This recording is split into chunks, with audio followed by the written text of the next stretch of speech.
ଭାରତ ଓ ପାକିସ୍ତାନର 9ଟି ଶିବିର ଉପରେ ଆକ୍ରମଣ କରି ଧ୍ୱଂସ ବିଧ୍ୱଂସ କରିଦେଇଛି।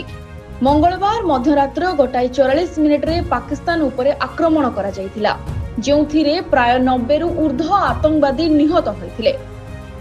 ଭାରତୀୟ ବାୟୁସେନାଙ୍କ ଦ୍ୱାରା ହୋଇଥିବା ଆକ୍ରମଣ ପରେ ସ୍କୁଲ, ବ୍ୟାଙ୍କ ଏବଂ ଏଟିଏମ୍ ବ୍ୟବସ୍ଥା ଉପରେ କ'ଣ ପ୍ରଭାବ ପଡ଼ିବ, ସେ ନେଇ ଲୋକଙ୍କ ମନରେ ପ୍ରଶ୍ନ ଉଠିଛି।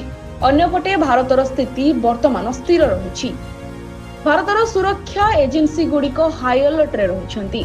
ଏହି ସମୟରେ ବର୍ତ୍ତମାନ ଜମ୍ମୁ କାଶ୍ମୀର ସ୍କୁଲ ଗୁଡ଼ିକ ବନ୍ଦ ରହିଛି।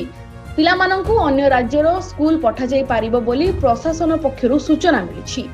ଏହା ବ୍ୟତୀତ ଶିକ୍ଷାନୁଷ୍ଠାନ ବାବଦରେ ଜାଣିବାକୁ ହେଲେ ବାପା ମା ମାନେ ପ୍ରଥମେ ସେମାନଙ୍କ ପ୍ରଶାସନର ମେସେଜ କିମ୍ବା ମେଲ୍ ଚେକ୍ କରିବା ଉଚିତ। ଅନ୍ୟପଟେ ବ୍ୟାଙ୍କ ଏବଂ ସେୟାର ମାର୍କେଟ ବନ୍ଦ ହେବା ନେଇ କୌଣସି ସୂଚନା ଏପର୍ଯ୍ୟନ୍ତ ମିଳିନାହିଁ। ଭାରତରେ ଏବେ ସ୍ୱାଭାବିକ ପରିସ୍ଥିତି ଥିବାରୁ ଆପଣ ବ୍ୟାଙ୍କ ସେବା ପାଇପାରିବେ। ଏହି ଅପରେସନ ପରେ କ୍ୟାଶ ଡ୍ର କରିବା ପାଇଁ ଏଟିଏମ୍ ସାମ୍ନାରେ ଭିଡ଼ ଜମା ହୋଇଛି। ଏପରି ବ୍ୟସ୍ତ ବିବ୍ରତ ନ ହୋଇ ଶାନ୍ତ ରହିବା ଆବଶ୍ୟକ। ଗୁଜବ ଖବରକୁ ଧ୍ୟାନ ଦିଅନ୍ତୁ ନାହିଁ। ଏବେ ସାମାନ୍ୟ ପରିସ୍ଥିତି ଥିବାରୁ ଜରୁରୀ ସାମଗ୍ରୀ ତରବର ହୋଇ କିଣିବାର କୌଣସି ଆବଶ୍ୟକତା ନାହିଁ। ଏହା ବ୍ୟତୀତ ଏୟାର ଷ୍ଟ୍ରାଇକ୍ ପରେ ରେଳ ସେବା ମଧ୍ୟ ଉପଲବ୍ଧ ରହିଛି। ଏପର୍ଯ୍ୟନ୍ତ ରେଳ ଅଧିକାରୀ ମଧ୍ୟ କୌଣସି ପଦକ୍ଷେପ ଜାରି କରିନାହାନ୍ତି, ତେଣୁ ରେଳ ସେବା ନିଦ୍ୱନ୍ଦର ସହିତ ଗ୍ରହଣ କରିପାରିବେ। ବ୍ୟୁରୋ ରିପୋର୍ଟ, JBR ସମାଚାର।